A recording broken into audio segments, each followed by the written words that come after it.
Hello, and welcome to episode 35 of the Sci-Fi Podcast. From Pittsburgh, Pennsylvania, I'm Nick Zoutra.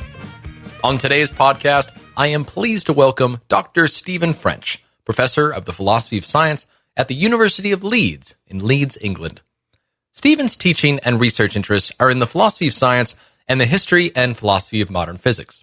Stephen has recently published a book on structural realism titled The Structure of the World, Metaphysics and Representation, and has just finished a further monograph on the applicability of mathematics to science with Ottavio Boneo. Over the past couple of years, Stephen has also worked on a series of papers on dispositionalism in the context of modern physics and the relationship between science and metaphysics in general. Currently, Stephen is exploring the connections between the philosophy of art and the philosophy of science, and is particularly concerned with the similarities and differences between scientific theories and artworks. At some point, he is going to stun the world, or not, with a book on Husserl and the phenomenological approach to quantum mechanics. Stephen is co-editor-in-chief with Wendy Parker of the University of Durham of the British Journal for the Philosophy of Science, one of the most highly regarded journals in the field. He is also editor-in-chief of the Palgrave Macmillan series, New Directions in Philosophy of Science. And thus, without further ado, let's bring in Stephen.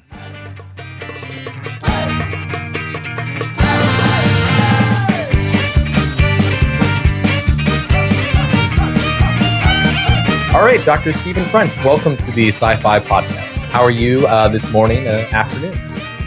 Fine. It's a bit cold here at the moment. We had a few inches of snow last night, so but we don't get that very often, so we can live through it. Good. Snow? Oh, that's interesting. How often do you guys get snow? Not that often anymore. My wife and I were just talking about it. This is probably the heaviest snowfall we've had in, 6, 7, maybe 8 years. Wow. And so you're currently teaching, researching at Leeds. Is that correct? Yep. That's right. Yep. Fantastic. How long have you been doing teaching and research there? Oh, God. 25 years. Oh, wow. Okay. So, wow, you really come to know the place, really come to know the department. Well, I'm very excited. Yep. And so before actually we jump into your story, I've been following you a bit on Twitter, and we've been exchanging things, and we've had to, reorganize some of our meetings due to some pretty interesting events going on at the university involving some kind of a strike. Mind telling us a little bit about what's going on at the university currently? Well, this is a national sort of industrial action. Many lecturers and professors over here are represented by something called the Universities and Colleges Union, and we've been involved in a bit of struggle with the employers over our pensions, which sounds very mundane, but it's actually become quite important, right? For obvious reasons, and I think the employers failed to realize that they were dealing with a bunch of academics who are generally pretty good at uncovering the sort of hidden assumptions behind certain economic models. And so we've had a number of people questioning their assumptions, and it got to the point where no agreement could be reached, and the union basically held a ballot and got a huge mandate for industrial action. So we've actually been on strike. We were on strike for 2 days the week before last, 3 days this week. Next week it'll be 4 days, and the following week it'll be 5 days. And so I've been out with my colleagues at Leeds picketing. We've had picket lines on all the entrances, and there's a lot of entrances at the University of Leeds.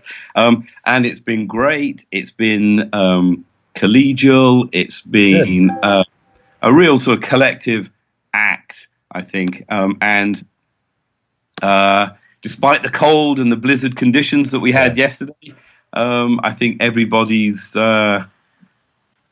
come together in this kind of collective action, and it's been hugely effective. The employers have agreed to return to negotiation, but until we get concrete proposals from them, concrete concessions, we are going to maintain strike action through next week. Which is, I mean, it's Sure. not, we don't take this kind of thing lightly because it obviously affects students. Students are not getting taught, but the support from our students has been fantastic. I've had students come up to me telling me, I support you completely. I had students bringing us, cups of tea and coffee on the strike line. Some of them marched with us at the rally last week. So in that respect, it's been great. We'd rather not be on strike, but it's very nice to have, this level of support when we are. That's fantastic. And how did it come to be that? How did you guys become organized? How did you come to make the decision to go on strike? Well, there's two separate questions there. I mean, there's been a sort of very strong academic union in this country for many, many years. It's actually one of the biggest unions in the world. It used to be called the Association of University Teachers, and then we joined forces with another union that represented lecturers in what used to be called the polytechnics in this country that also became universities. So now we're a huge union, and the process by which something like a strike is declared. We have actually quite tough employment laws in this country that make it quite hard to call a strike. You have to have a properly run ballot. You have to have at least 50% response rate. So you can imagine a busy academic, gets a letter saying we're balloting you and whether you go on strike, where on the great pile of things to do will that go? But we got more than a 50% response rate across the country, and we got this huge mandate. I mean, this is an issue that affects everyone, from people like me, professors, to early career researchers who are just starting out. Pensions are really important. Salaries over in the UK are not terribly great in comparison, but the pension scheme's always been good. And if they mess with that, well, people get very angry and upset. I would be too. Yeah, exactly. Well, I'm happy to hear that the negotiations are reopening. And it's also great to see the students. I think this is a great example for the students as well, something to show. And the fact that, this is taken in a very responsible manner. And I really hope for the best. I'll be following along with the news and interested to hear, hopefully, some resolution will come to pass too. Good. Thank you. Yeah, great. That's too. Well, let's take a step back. Stephen, if I may, let me ask you, where did you grow up? Excuse me. All over the place, really, in the UK. So I was born on the South Coast. Then my parents moved to near London. Then we moved to near Liverpool, and then I went to university in Newcastle. Wow. So basically, I've sort of grown up moving from the very south of England on the English Channel up to the northeast. Okay. And growing up, moving around, what were your parents? What did your parents do growing up? Did they hold different jobs, similar jobs? That's an interesting question. My dad left school at 15, joined the Navy, became a cook, and after he came out the Navy, went into basically the food industry. Okay. He was then made unemployed, and so then he worked as a cook again and did various jobs. My mum went to secretarial college, became a secretary, and basically for most of her life worked in the National Health Service as a secretary administrator till the very end, where she joined. It was the University of Brighton, and they had a podiatry department that was connected with the local hospital. Okay. So neither of them had a university education. I was the first ever, I think, to go to university. But they were always, of course, as you'd expect, sort of massively supportive. That's good to hear. And so, growing up, what were some of your interests? Extreme, very geeky ones. So, okay. What kind of geeky ones? Science fiction, for example. I was a big science fiction fan from early on. But I was also, for a while, certainly in my teenage years, a kind of motorcycle sport called Speedway. Where they, drive around the gravel track with no brakes and no gears, very fast. Oh my gosh! I used to go to that quite a lot when I was before going to university, and the usual stuff. Music's always been a really big part of my life. I still try and listen to new music. Whenever I can. I go to work listening to music on my iPhone.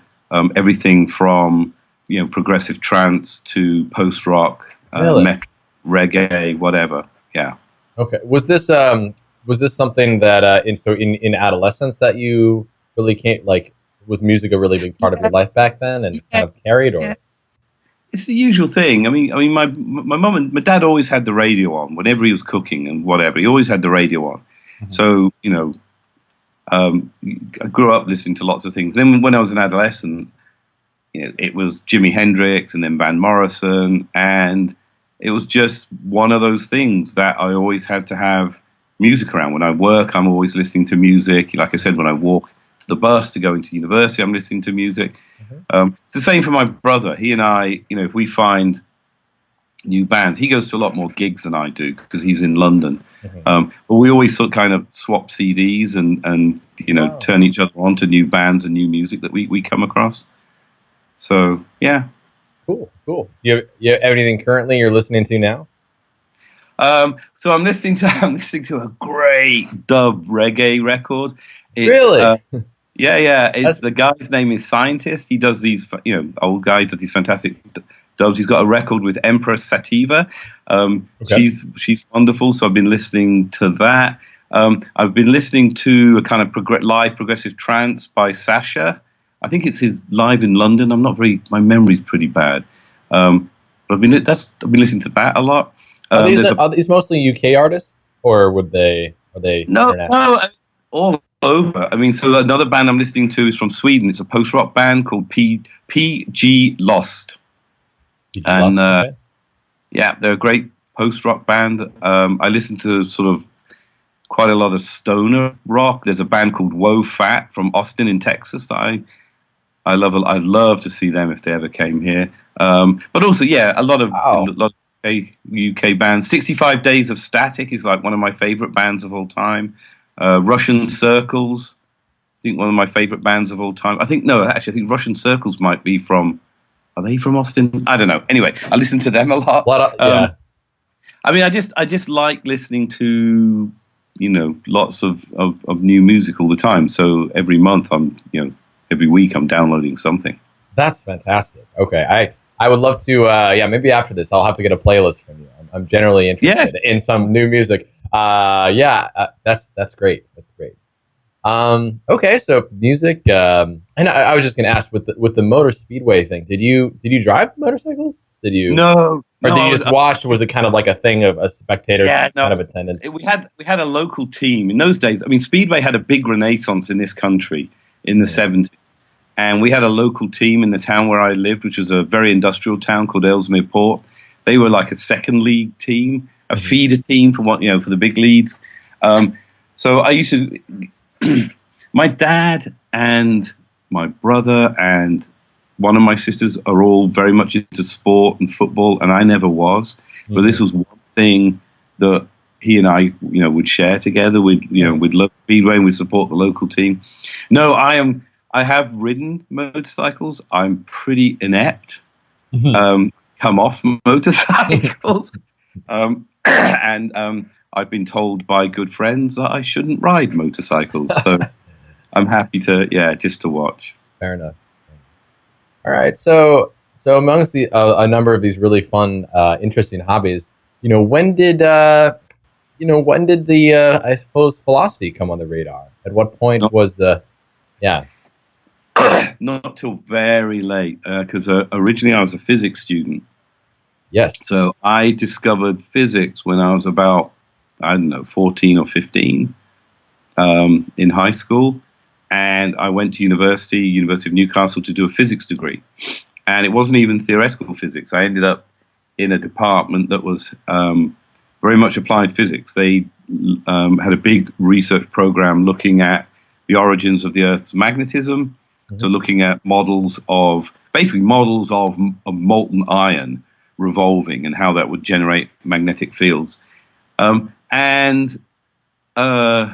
short story is, in my tutorials on quantum mechanics, well, I mean, it sounds a bit grandiose to say this, but I started asking the kinds of questions that made the tutors and the lecturers uncomfortable. And I had a couple of them who were sympathetic and friendly, and one of them said, you know, you really need to go talk to some of the guys in the philosophy department. They have people over there who do this thing called the philosophy of science, and you might want to, you know, talk to them. And I'd never heard of this. This was like, whoa, the philosophy of science, what is that? And I went and talked to, I had some friends, I had good friends who were in philosophy, so it wasn't like I was, you know, it wasn't completely, you know, foreign to me. But I went and spoke to one of the lecturers in the philosophy department, and he said, oh, if you're interested in quantum mechanics, foundations of quantum mechanics, there's this guy in London. He's only part-time, but you might go and, you know, apply to do a PhD with him. And this was Michael Redhead, who became, you know, one of the great philosophers of physics, you know, ever. At that time, he was part-time in London at a little college as part of the University of London called Chelsea College. They had a very good HPS department. Someone you may know in Bloomington, Noretta Kirker. Yeah, Noretta. She was one of the first PhDs to come out of that department. Wow. She used to come and visit us, you know, in the 70s. I'd still, you know, see her, bump into her on the bus in Chelsea. So that's how I got into philosophy. I mean, I never intended to go into philosophy. It really was, I just, you know, had this interest in foundations of quantum mechanics, and if it hadn't been for sympathetic lecturers in physics and philosophy who kind of pushed me towards Michael Redhead and Heinz Post and the Chelsea, you know, department, I would never have known anything about it. And if I might ask, the kinds of questions that luckily your physics professors were sympathetic to, what kinds of questions, if you recall, were they? Oh, they were the standard ones that still, you know, we're still sort of struggling with, you know. So, you know, the whole, you know, superpositions, entanglement, right? I mean, it was just like I was asking questions like, what does that mean? If states can enter into superpositions, and, you know, how is it that we only get definite values? So it's like the measurement problem. And I'd get the usual physicist response, which is basically, look, something weird happens, right? And it's all philosophy, but don't worry about it. Here's an algorithm, and all you need to do is learn Hamiltonian. I mean, it really was. I mean, Nancy Cartwright put her finger on it when, you know, she talks about this in How the Laws of Physics Lie. Basically, when you learn that kind of physics, you're just learning, okay, which Hamiltonian do I need to apply to this kind of situation? How do I solve this particular problem? Oh, it kind of looks like that problem, so let's try this.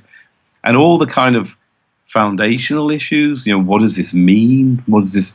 You know, what is this about the world? All of that was pushed to one side. But I had I had a lecturer in quantum mechanics, and I had a tutor, and they were both, as I said, they were both sympathetic, and they were, you know, although they didn't have much philosophy of physics themselves, they knew where to point me, and that was crucial. Otherwise, I would have ended up working, you know, for the gas industry. Most of my colleagues, most of my students, the other students at the time, you know, we were all trained experts in fluid mechanics and stuff like that. They all went into, you know, modeling fluid flows in gas pipes from the North Sea, things like that. Wow. So that's where I would have ended up, you know, which I don't know, may have. Yeah, could that have happened? I mean, or was there always? I mean, you're asking these questions pretty early on. What do you have been? It's hard to. What do you have been happy working as a more applied industry kind of job? Something would have. Yeah, and I was, you know, not least because I was hanging out, like I said, with all these other guys. Yeah, were philosophers, and so they were also asking. You know, I thought some of their questions were kind of stupid. You know.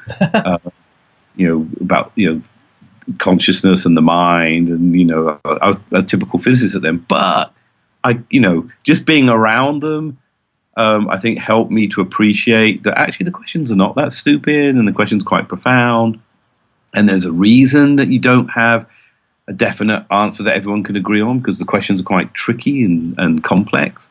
Yeah. So yeah, I think I would have ended up I like to think that I would have ended up doing something interesting other than modeling gas flow in North Sea gas pipes.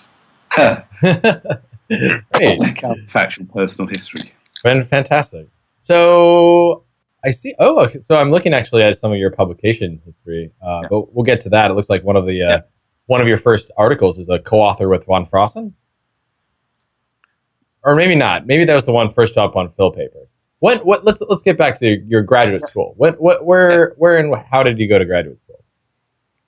Well, so I looked at various places, like I said, Chelsea, UCL, I think Kent.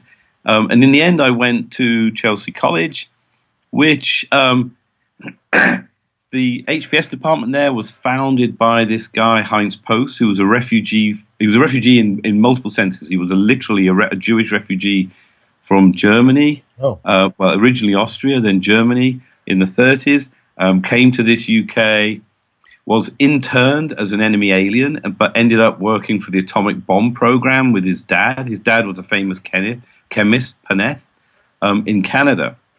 And he came back to the UK, worked in physics, also became interested in these kind of foundational issues through sheer kind of will, I think, and chutzpah. He set up this department at Chelsea as a kind of rival almost to the LSE.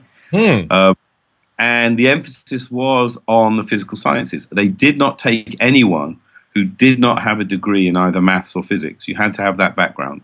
And it had people at that time. It was Heinz Post, Michael Redhead, John Dorling, who did important work in the history of science and also in early Bayesianism. Moshe Makover, who was a logician, wrote a classic book with John Bell on mathematical logic. Fantastic. People like that. So it was an incredible department. But see, in the UK, as you probably know, most people go into a PhD. You just do straight research for 3 to 4 years. That's it. But none of us had any philosophy background. So in this department, you had to do a year of kind of intense immersion in philosophy of science and logic. So, I mean, this was really seriously intense. So we'd have logic homework every week. We'd have to write 2,000-3,000 word essays in, 3 or 4 classes every week. And we would do that throughout the year. And these were, I mean, looking back, compared to what students do today, on the one hand, it was sort of complete, almost seemed unregimented, but it was also really intense. So, for example, my philosophy of science class basically consisted of me and one other student who became, really good friend, and he was the guy who introduced me to my wife, sat in this room with Heinz Post, basically going through Popper's Logic of Scientific Discovery, page by page, debating every single point, every single argument. And we'd do this, we'd do this, in the autumn months, and it gets dark in the UK pretty early. By the time you get to November, it's getting dark by 4 o'clock, and he'd never turn the lights on. So we'd end up in this sort of pitch black room debating Popper. And Heinz would not let you get away with anything. If you were dismissive, if you didn't take it seriously, he would press you on this. And it was hard work and intense. It's extremely narrowly focused, but it was kind of an amazing education in how to do philosophy of science, how to do that kind of critical analysis. We'd have, classes with Moshe Makover on logic, classes with Michael Redhead on philosophy of physics. Don Gillies, of course, was there, taught us foundations of probability theory. We had Harmke Kaminga, who's sadly no longer with us, who taught us history and philosophy of biology. It was amazing. It was an amazing, intense, crazy kind of year. What it meant in practical terms was that you didn't start your research until the second year. Sure. So at the end of the first year, you had to write a kind of extended essay that would then form the basis of your PhD research. And originally I had Post as my supervisor, but for various reasons, I transferred to Michael Redhead. So he became my supervisor, and the topic was really the metaphysics of quantum particles, identity and individuality of quantum particles. So that was the topic. But in practical terms, having to spend that first year doing a lot of classes meant that my funding, my grant that I had, which was only for 3 years, ran out in the middle of my PhD research. Oh, no. And I do a lot of basically hourly paid part-time teaching, mostly in physics and maths, at what in the US you'd call community colleges, private, public, community, pre-university physics and maths, which in a way was a really good experience. I don't think I'm a particularly good teacher, but I think it helped me make me a better teacher than I would have been teaching this stuff. But it meant that finishing the PhD, took longer than it otherwise would have. So there were, advantages and disadvantages to that initial year. But still, I mean, and being in London at that time, with all the academic opportunities and everything else going on was, an amazing, incredible experience, defining experience. Yeah, this sounds amazing. Well, I'm really impressed by that first year, actually. Despite, the way you tell it and that story of discussing Popper at until 4 a.m. or just late at night sounds fascinating. And you mentioned, so you yourself have come from did not come necessarily from a philosophy background, got maybe some training, but really started to get that training in how to do philosophy of science. People come from different backgrounds and they get different training for how to do philosophy of science. In your training, I guess, how would you describe how you were trained to do philosophy of science? Or what did it mean at that time for you? What did it mean to do philosophy of science? Well, as I said, on the one hand, it meant this kind of intense, deep, detailed critical analysis. So, nothing was taken for granted. Every single point was analyzed. Every single point you drilled down into, but also particularly with Heinz Post, this was a very particular kind of philosophy of science. I guess you'd call it sort of London school. He was very, so for example, Thomas Kuhn, Post was really dismissive of Kuhn. He thought that whole approach to the philosophy of science was really, I think he just thought of it as quite superficial, which is not so. But you shouldn't stereotype this, that way of doing philosophy of science as somehow completely divorced from the history of science. So Post himself, he didn't write very much or publish very much, but he wrote quite, I think, an important paper on heuristics that was published in the first issue of Studies in 1971, heavily laden with history. Noretta Koertger, for example, her PhD was on phlogiston, very much historically informed. But it was, I guess it was a way of bringing the history and philosophy of science together that was diametrically opposed to the way that that Kuhn does it. So in that sense, and then in that sense, we learned that sort of, I guess, London, what you might call the London school of doing philosophy of science. But in philosophy of physics, of course, my great teacher was Michael Redhead, and the emphasis there was very much on focusing on technical issues and technical problems, getting to the real, the technical, again, heart of these foundational issues in the philosophy of physics. In a certain sense, I fairly soon moved away from that. I was more interested in some of the more broader metaphysical issues, which is not to say that I'm averse to bringing in, technical devices and formalisms when I want, or when I feel it's necessary. Some of the work I've done with my Brazilian collaborators have been in that mode, but I became more interested in some of the metaphysical issues to do with, quantum entities and so on. Nice, very nice. And so, in taking a little bit longer, learning how to teach, what ended up being your dissertation? So it was on identity and individuality in classical and quantum physics. So it was really on, basically the problem is,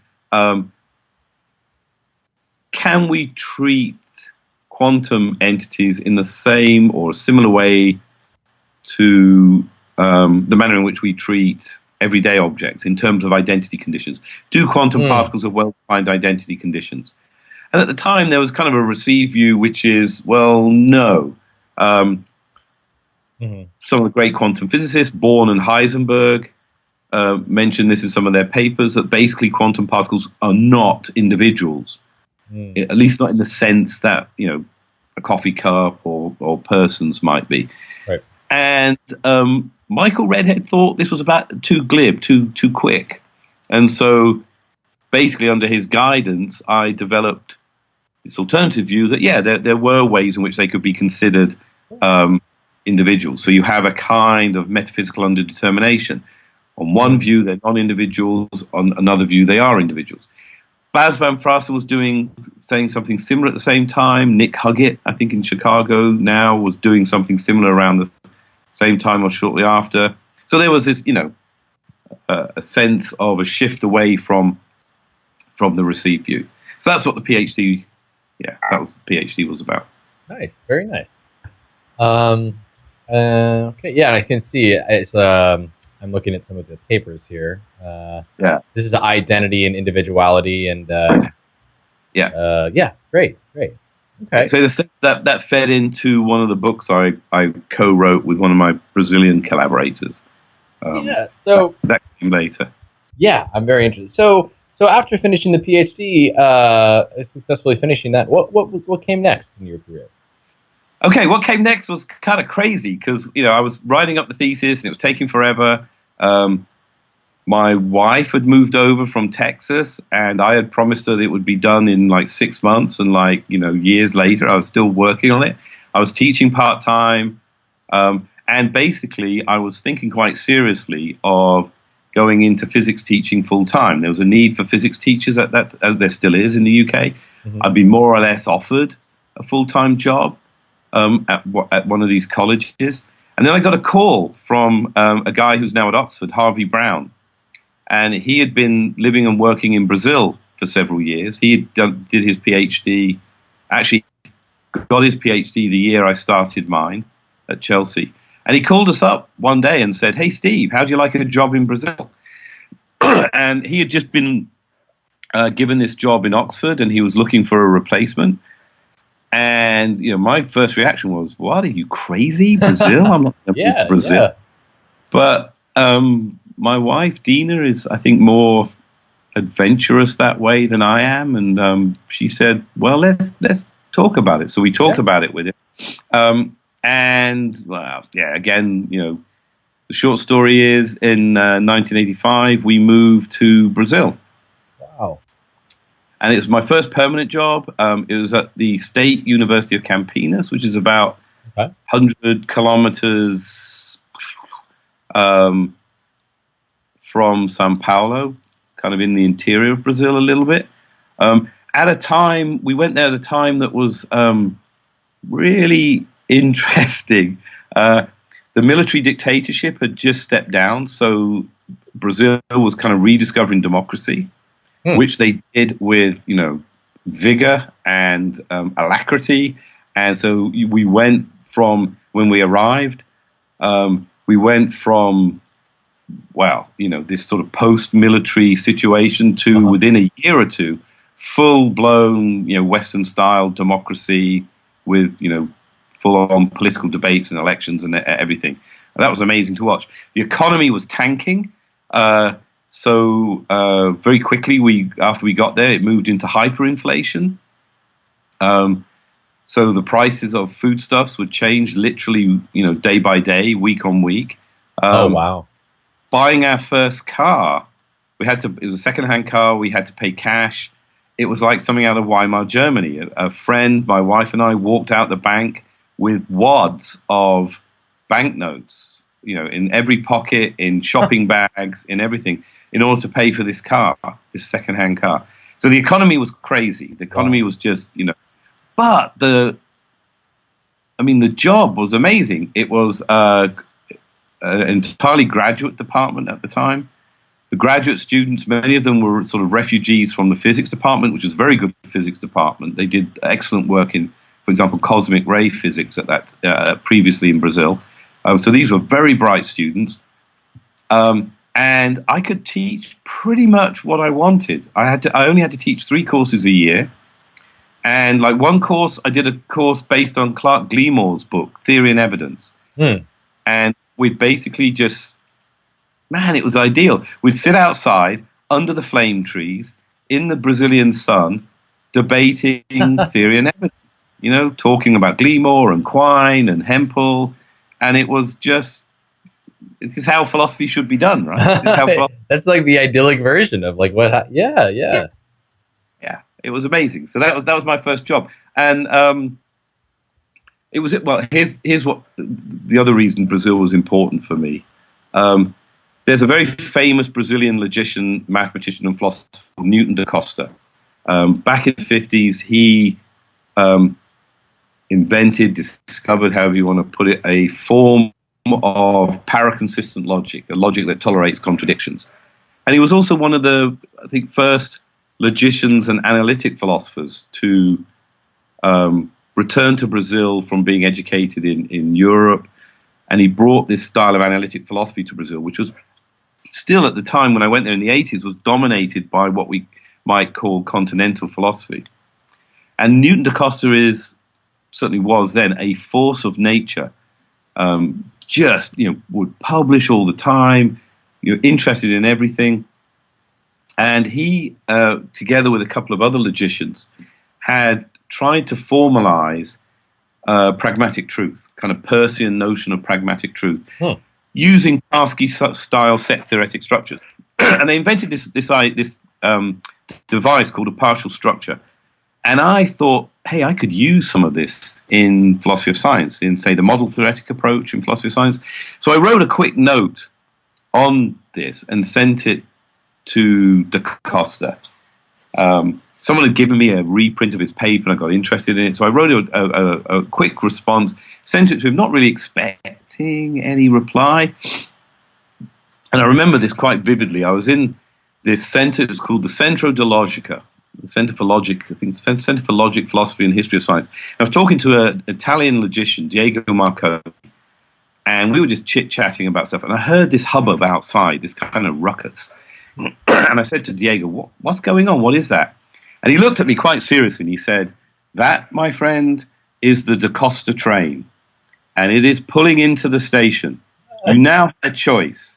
He said, you can step back from the platform and let the train pass you by. Or you can get on the train. But once you're on it, it's going to be hard to get off. And literally at that moment, the doors flew open. And da Costa walked in with an entourage. He always had an entourage of postdocs and PhD students. And he shouted out, where is this Stephen French? I must meet him. And that was my introduction, my meeting with Newton da Costa. And after that, I would basically go to his department. He was at the University of Sao Paulo. Mm-hmm. It was a bus ride away, a couple of hours. I'd get on the bus, big American style, Greyhound style bus from the 50s, go to Sao Paulo, and we would talk on everything from, supervaluation theory, paraconsistent logic, the model theoretic approach, theory and evidence, heuristics, everything in philosophy and philosophy of science. And out of that came some of my papers with him and a book, Science and Partial Truth, which really set out, I think, how this notion of partial structure could be used. And I've had this sort of, connection with Brazil since. From that, one of his PhD students, so I never actually met, Decio Kraus, he came to visit me in the UK. He and I wrote papers together, going back to my PhD topic on individuality. Mm-hmm. And he was very interested in something that da Costa and I had briefly touched on, which was a kind of formal framework for accommodating this notion of non-individuality. And Decio was working on that. So Decio and I wrote this book, Identity and Individuality in Physics. And then also out of that, again, someone I hadn't met in Brazil. He was an undergraduate student at the time of Newton da Costa, Otávio Bueno, who's now he's professor and chair at Miami. He was my second PhD student after James Ladyman. He came to the UK and did his PhD with me, and together he and I, and also James, just started applying this notion of partial structures to all kinds of things. And out of that has come a whole bunch of different ideas, different works, different papers. And I know you were saying you didn't want to just talk about forthcoming. Oh no, but this is it's of interest to me too. So yeah. Well, Otávio and I have a new book coming out on the applicability of maths, which is actually based on some case studies we did way back in the day, back in the 90s, where we were applying partial structures to understand how maths comes to get applied. So this move to Brazil, although at the time I think a lot of people thought it was crazy, and Dina and I thought it was crazy, it was kind of a defining experience. Mm-hmm. Not just culturally, because I mean Brazil's the culture is fantastic, the music is fantastic, the food is fantastic. It's a wonderful country, but also academically and intellectually, to meet da Costa and then through him Decio Kraus and Otávio was just one of the defining experiences of my academic life. It was amazing. That's fantastic. Yeah, no, I in searching for graduate programs, Otávio, I came across Otávio when searching through different things. This was years ago, because one of the main philosophers of science at Miami, and I see one of his papers. Empirical adequacy, a partial structures approach based on da Costa and French's notions of partial structures. Very nice. Yeah. But I was only in Brazil. I think I was in Brazil almost 4 years. Mm-hmm. There was a problem with the visa. The university messed up our visas. And so we decided to move, and we moved to the States. We lived with my wife's parents in Texas for a while, and there I taught in a community college. I taught English to Vietnamese refugees. At the time, there was a lot of Vietnamese boat people who had left North Vietnam and had suffered terrible hardship and had migrated to the US. And they had a program for teaching them English. And I wasn't allowed to deal with the people who knew no English. You needed real experts to deal with that. Right. And I wasn't allowed to deal with the people who really needed sophisticated English. You needed real experts to do that. So what I did was I did sort of basic English, like how to ask for postage stamps at the post office, or how to, buy food in the supermarket. So we did a lot of role playing, and it was it was just it was a huge amount of fun and a real privilege to teach these people. I mean, my students were wonderful. Many of them had suffered the kind of things that you can't really talk about because it's just so appalling, what they had to go through to get to the States. But they were so grateful to be there, and so grateful to me for doing this kind of, in a way, just silly stuff. We'd just do role playing. I'd pretend to be the supermarket, till assistant, and they would have to ask me questions, and it was great. And while I was doing that, I was doing the usual thing that everyone in the US in philosophy does, right? You go to the APA meetings, or at least you used to. You apply for jobs. You look at the bulletin board, the actual physical bulletin board, where in those days people pin up bits of paper with. Right.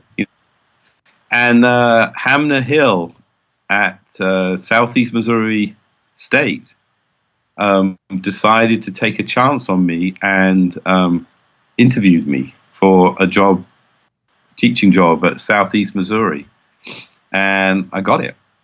And again, it was a completely, in Brazil, I was teaching graduate students. I had PhD students. At CMO, it was entirely undergraduate, no graduate school, 4 courses a semester, so 12 hours teaching a week, a lot of service teaching, intro philosophy, intro logic. But again, the philosophy majors were just great students. My colleagues, it's a small department. I think there was like 4 of us, 5 of us, depending on how you counted us. Really supportive, amazing, bunch of people. And so I was there for 4 years. But Cape Girardeau, I mean, it's a nice town, but it's very small, and it's really great bunch of people at the college. But once you step outside the college, it's kind of a conservative, Midwest, kind of close to southern states of America type place. So once our son was born, my wife and I decided to look for somewhere else. So I applied for a whole bunch of jobs, got on campus interviews at various places, but all the state funding was cut. It was kind of a grim time. And in those days, unlike today, you young people, we didn't have the internet, but we did have these sort of bulletin internet, what became part of the internet, these bulletin boards and Usenet groups. And Leeds advertised this job. And I thought, well, at least if I get an interview, I get a free trip back to the UK, right? So, why not? Yeah, why not? So I applied for the job here. They had 5 jobs at that time, which was amazing. The department here was going through a huge expansion. Anyway, applied for the job, got it, and that was 92. I had to defer for a year so I could finish teaching at SEMO, and I came here in 93. And it was great because, again, one of the defining experiences of my life is while I was waiting to come here, I got a letter from this guy called James Ladyman. And he said, hey, I'm thinking of doing a PhD at Leeds in philosophy of science. Would you be interested in the following idea? And his idea was on structural realism. He had this idea that John Worrell had defended this view that all that we can know is structure. And James had this idea, well, what else can we know that isn't structural? And so he had this idea really that all that there, to put it in a slogan, as he did in his classic 1998 paper, all that there is structure. And at the time, I was doing this work with Desio on, identity of particles in quantum mechanics. And in my thesis on that, a lot of that has to do with group theory and how you mathematically represent quantum statistics via group theory. Mm-hmm. And this just seemed to me like a perfect example of sort of an important structural feature of the world. So James's letter came at just this right time for me. So I wrote back and said, yeah, that'd be fantastic. I subsequently discovered only last year that it was actually Nancy Cartwright who recommended me to James. Recommended James to me. Yeah. You should go study with this guy. So when I got here at Leeds, I mean, imagine this. I got here at Leeds. I had a PhD student basically waiting for me. And these were glory days, James and I, driving down the A1 at ridiculous speeds to go to a philosophy of physics seminar at Cambridge with Michael Redhead, just talking about philosophy of science again, everything from structural realism, the no miracles argument, problems in quantum mechanics. It was just, fantastic, wonderful time. And overlapping with James, just as James was finishing, Ottavio came. So I've had a succession of incredible PhD students who, quite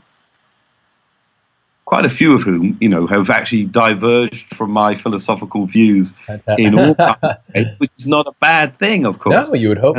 They've learned to think for themselves. They've learned to think, and I've learned so much from them as well. So anyway, so like I said, 25 years at Leeds, but I've had wonderful PhD students. My colleagues, for the most part, have been fantastic. One of my PhD students, Juha Saatsi, became a colleague, and he and I work very closely together, not just on, we've just recently written a paper together, but also on,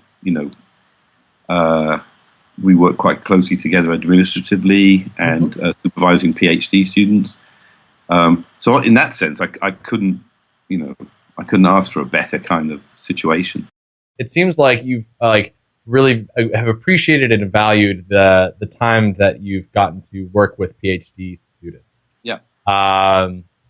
Yeah, I guess. I mean, I don't know if there's anything more to say about that. It just sounds like almost like one of the best parts of the job. One of the most fruitful and sort of like I'd spoken about this with a foreign person. What I guess did you learn how to advise while doing it? Were you trained in advising? Like how do you learn to work so well with these people? I tend to be a little, I don't know. I guess I'm trying to find the right words to describe. Some might say relaxed, maybe too relaxed. Okay. So no, first of all, I didn't. We were never taught how to be a PhD supervisor. I had some experience in Brazil, but mostly, look, the way I operate is you're both interested in the same thing, right? In the same issue or the same set of issues. So it's basically like just two philosophers. You're interested in these issues. Let's tackle them, talk about them. Yeah. Obviously, there's that kind of, I don't know if you want to call it a power difference in that at some point, I have to say, well, I'm not sure that's going to work out too well, or you really think you should try this. But I find myself sometimes a little bit in conflict with the institution, the university. They want supervision. We have to have a defined number of supervisions each year. These supervisions have to take place in your office. They have to be of this determinate length. They have to be written up. They have notes. We have to write notes on them, and these go on like an electronic file. And I've always kind of resisted that. Like some of my best supervisions with James, you can't really call them that. Like I said, they happened while we were driving at ridiculous speeds down the A1. Yep. I've had other supervisions, discussions, great discussions, good ideas in the pub, at conferences, over dinner. So I tend to be fairly relaxed about that. And I tend to be fairly relaxed about the direction in which the PhD should go. Like I said, at some point, the supervisor has to step in and say, okay, I really think you should do this rather than that. But ultimately, it's the student that has to own the thesis. There's no point doing something that you're not enjoying. There's no doing something where you feel that it's been imposed upon you. It has to be your work. So I'm quite happy for people to go off in, as I say, many of my students have gone in directions other than those, that I would go in. Ottavio, I'm a scientific realist. Ottavio is not. He's an anti-realist. And he and I would have these arguments and debates, and he's still an anti-realist. He hasn't changed me. I haven't changed him. But he did a brilliant thesis on, basically empiricist philosophy of maths. Van Fraassen was his examiner. It was an amazing piece of work, all down to him. And for me, it's just a lot of fun discussing this stuff with people. That's what I get out of it. All right. Yeah. No.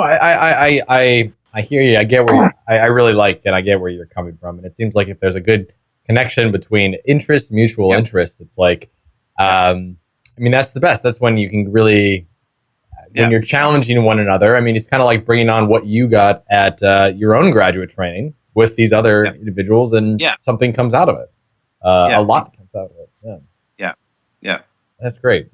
All right. So, so you've had quite a tenure at Leeds. Aside from advising some really great students, do you have any memorable any particular memories that you really enjoy, either when you were working on some of your favorite projects, or I don't know, any events you'd care to share? Look, there's lots of things. I've been involved, I think, in some great workshops and conferences. Back in the day, we had a whole series of conferences to do with structuralism and structural realism. that kind of rotated for a while. We had one in Florence, and then I think there was one in Paris, and there was one in Leeds. Catherine Brading was involved, Elena Castellani, Tom Reichman, people like that. These were, for me, kind of, formative workshops in helping me to get clear on some of the ideas to do with structural realism. Yeah. More recently, I've become interested in issues to do with the relationship between the philosophy of art and the philosophy of science. I have a new PhD student working on imagination in science, Alice Murphy, and she and I organized a workshop last summer on imagination in science, which was great. It was just, a one-day workshop with Mike Stewart and Mary Lang and Kathleen Stock, and it was just a great opportunity. And together with Milena Ivanova, we organized another one on the aesthetics of science. So that's the kind of stuff I love. I mean, in those terms, in conference terms, those have been wonderful. But also, go ahead. Oh, I was just going to ask more specifically in terms of imagination in science, like what kind of an example or the kinds of questions that were addressed at the conference.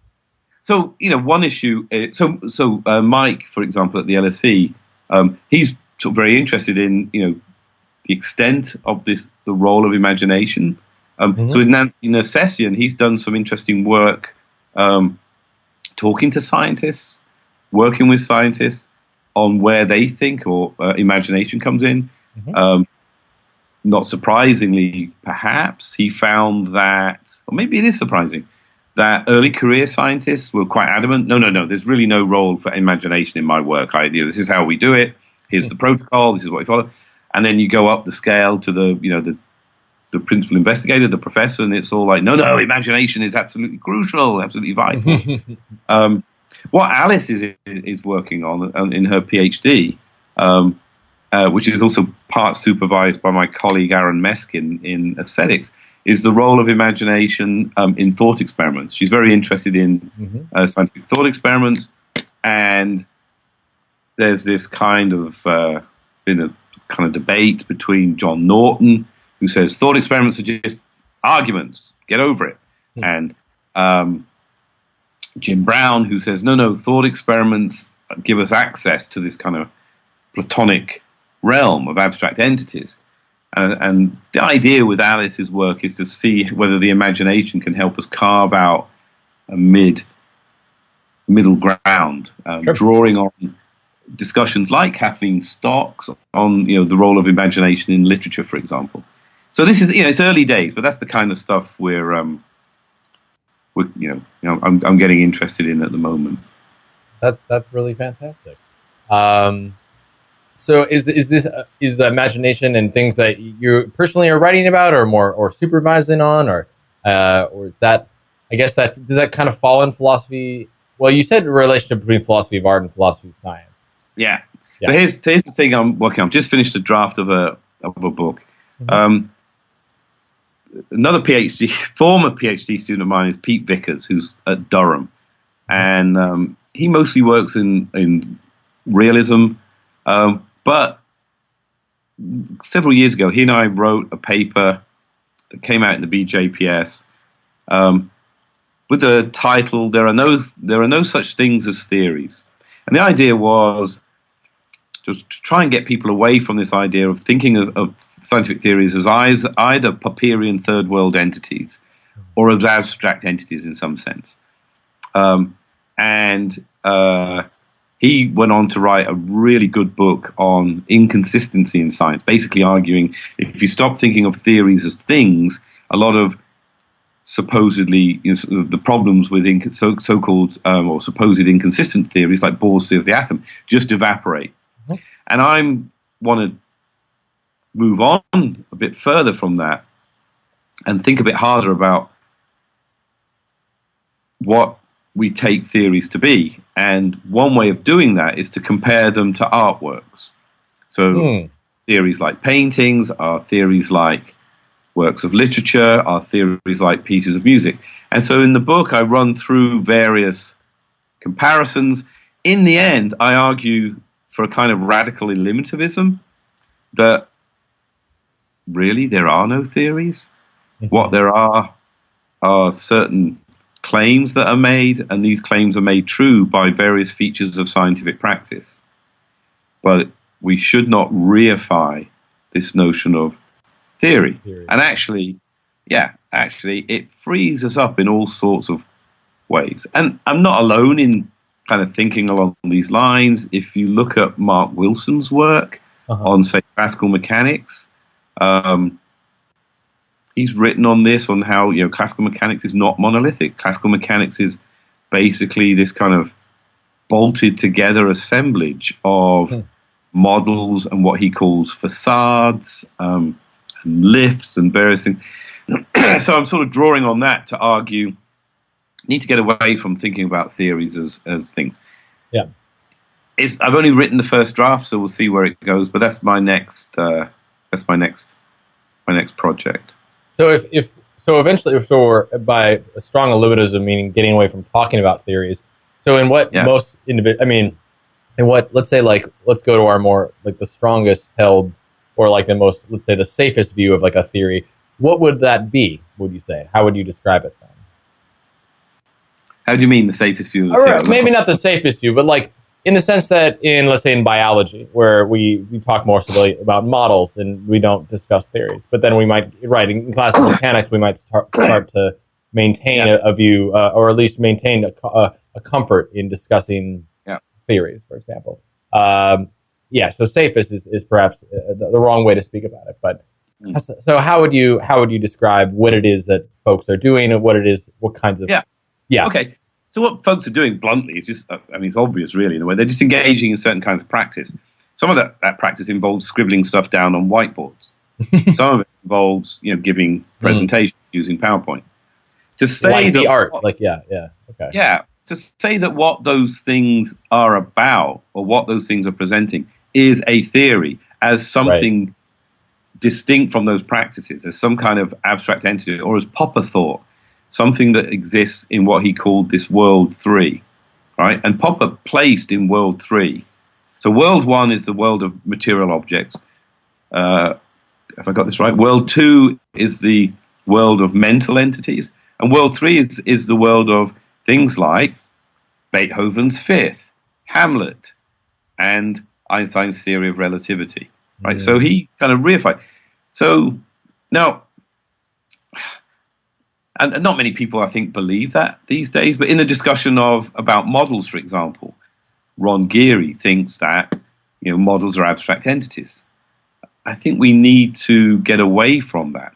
Some models are, physical entities. Some models are mathematical equations. But the idea that over and above that, a model in, biology or physics is some kind of abstract entity that is instantiated in some way. For me, it's to just add this extra layer of metaphysics that really does nothing. And there are devices, I think, that we can use, that we can get from metaphysicians. So eliminativism in metaphysics is a well-known position, right? It's the view that, for example, there are no everyday objects. There are no such things as tables. We make statements about tables. This table is solid, right? What makes that statement true? The truth maker for that statement are, the entities, atomic entities, the elementary particles, the metaphysical simples, that lie at the most fundamental level of reality. And in a way, I'm trying to import that into the philosophy of science and say that there's various statements we make about theories. Quantum mechanics is hard. Quantum mechanics is beautiful. Quantum mechanics is empirically adequate. Those statements are not about an entity. Those statements are made true by certain features of our practices. I don't know if this is the kind of book that's going to excite any interest at all. I knew when I wrote the book on structural realism, right, given that James's book with Don Ross had come out, everything must go. It had a big impact. So I knew that my book on structural realism, I thought that some people would be interested in it, and I think it's got this is the structure of the world. Yeah, Yeah. But this book that I'm currently writing, I fully expect no one to have any interest in this with me. It's such a niche, nerdy philosophy of science topic. But, I'm kind of interested in it. And I think if you're interested in something and you're having fun with it, Yeah. Go with it and see what happens, And it's helped me draw some interesting comparisons with art, for example, thinking about some of the issues in art. So, for example, we talk of, paintings being forged. We talk of, but can a theory be forged? It doesn't really make much sense. Yeah. We can ask the question, could Braque have produced Picasso's Guernica, right? It's some interesting discussions in philosophy of art about the kind of modal flexibility of artworks. Are theories modally flexible in that way? It seems plausible to some people to say, well, Poincaré could have discovered special relativity. In fact, some people think he did. So what's the difference between artworks and theories in that respect? There's all kinds of, I think anyway, kind of interesting comparisons that you can make. And some of this was touched on in a collection that Ottavio and a couple of other, Dean Rickles and George Darby and I put together based on a conference we had a few years ago that came out. Catherine Elgin is in there and various other people. Looking at how, not just how artworks and theories compare, but how the philosophy of art and the philosophy of science compares, how similar and different moves are made in each discipline. I'm kind of interested in that these days. No, yeah, I think you might. I don't know. It'll be interesting to see how it's perceived. I mean, this book has a number of, it touches on a number of different subspecialties, and so I think generally, I don't know. I think the way you sold it to me, I'm generally interested. So, well, yeah, I'm just like, oh, what? I mean, this could be, yeah. Like, I understand you want to carve it as like a very niche thing, but I mean, people are still interested. People love art, and people love thinking about the ways in which, sure. Yeah. Sure. So no, this is great. You. And there's tons of stuff. I mean, just in considering about like what models are and how models relate, people are interested. So I'm hoping that yeah. All right. So that's the current project. You're finishing that up. Or you have a draft out, or a draft. I have a draft out, and then I've already started the next thing, which is even more crazy, I think, in some respects. So. Oh wow! Would you care to share? Or maybe No, it goes. So look, I mean, so it goes back to that formative advice, or those formative years in physics, and that advice to go talk to the philosopher about this stuff. Mm-hmm. So the measurement problem in quantum mechanics, right? So the measurement problem is quantum mechanics tells us that states of systems exist in these superpositions, yet when we make a measurement, we get a definite value. Right. And now, the usual history of the measurement problem is, well, Neumann argued everything physical is described by quantum mechanics, so everything physical has to be described as entering into this superposition. Mm-hmm. So the only thing that can break that chain has to be something non-physical, has to be consciousness. So that's where you get the claim that consciousness collapses the wave function.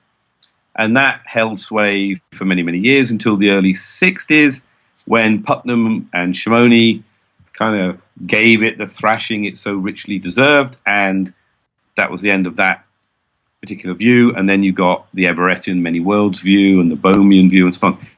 Except that history doesn't tell the full story, because the book, or rather the pamphlet that Putnam and Shimoni referred to in trashing that solution to the measurement problem, and that other people referred to, was a little pamphlet by these two physicists called London and Bauer. And Fritz London was a very interesting guy. Not only was he a brilliant physicist, as his biographer Kostas Kovroglou reveals, he was originally trained in philosophy, in phenomenology, in Husserlian phenomenology. And he was sort of seduced to the dark side of physics before the quantum revolution. And if you read that pamphlet with that in mind, right, what these guys, or what London is talking about, is not this naive sense sort of dualist sense in which the mind causes the wave function to collapse. How does it do that? Who knows, right? It's completely phenomenological.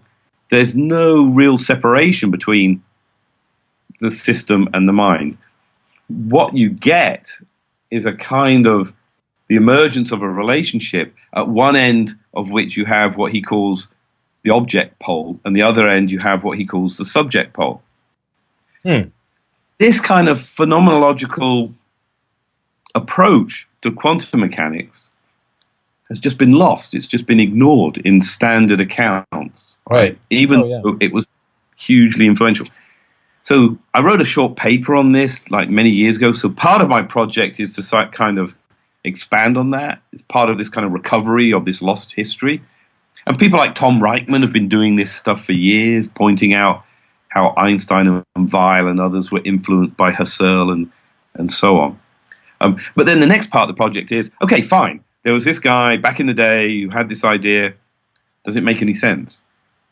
So what I'm going to try and do for the second half of the project is try and elaborate on this solution to the measurement problem to see if we can give this kind of Husserlian account of quantum mechanics. Now, immediately people will be clutching their hair and saying, "Oh, but Husserl was an idealist. What's the point of coming up with some idealist account of the world?" Well, there's been a number of books. There's a guy, Dan Zahavi, who's written a great book, recent book on Husserl, pointing out it's too quick to dismiss him as an idealist, and there are things in Husserl that the realist can appropriate.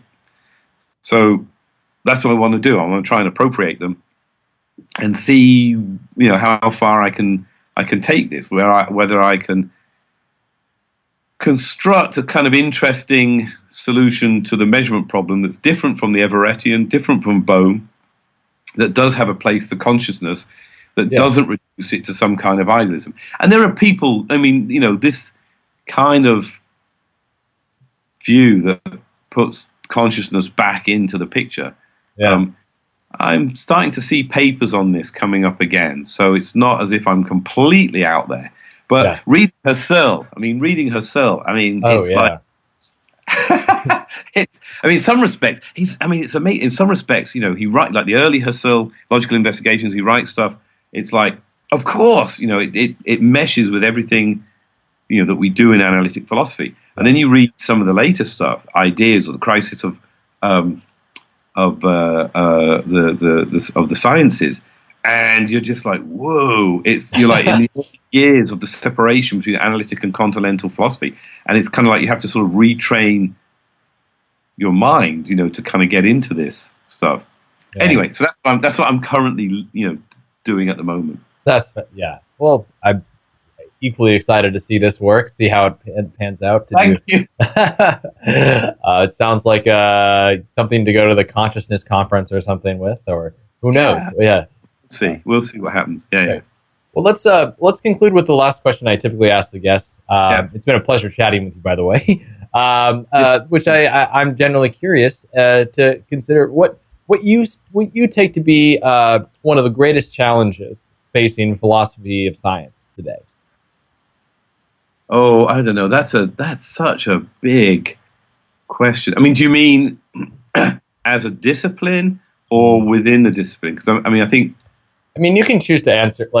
I understand you can answer it in terms of individuals within. As a discipline, however you best feel, whatever you think. Let me say it this way. I think, in a way, the biggest challenge of philosophy of science is how to maintain, how to establish, maintain, enhance our relationships with other disciplines, sister disciplines, like the history of science. So I know there's a big,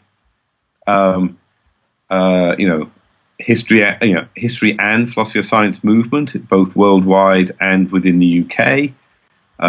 People like Hasok Chang, very involved in that. Right. How do we learn to engage with, or better with, historians of science? I think that remains, a crucial issue. I do think in some senses where it's in that relationship is much healthier, in a much healthier state than it was when I started work in the discipline. I also think there are issues with other areas of philosophy.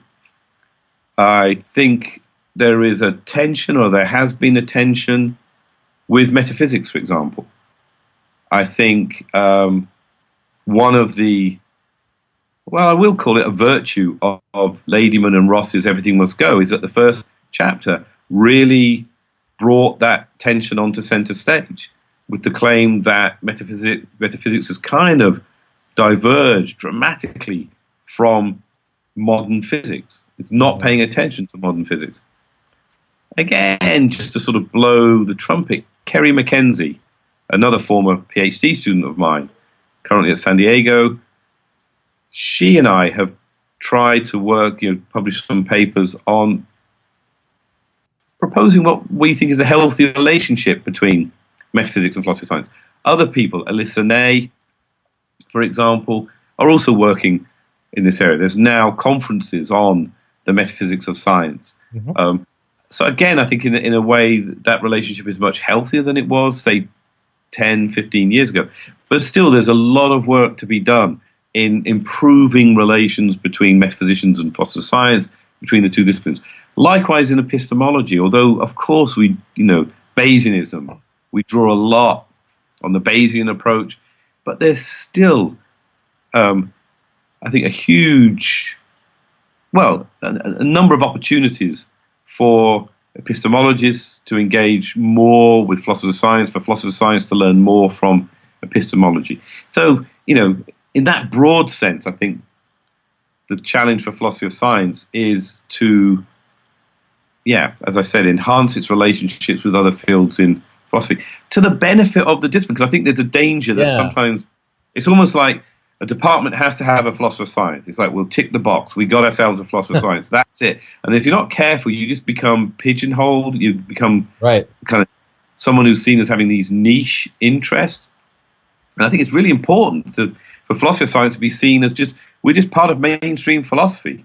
We have many interests in common with epistemologists, with metaphysicians, with aestheticians, with ethicists, and we need to be in the department because we can bring to bear certain insights from our studies of science on those issues, and we can draw on the expertise and devices developed by our colleagues to enhance our work in philosophy of science. So, I think that's probably the biggest challenge for the field at the moment.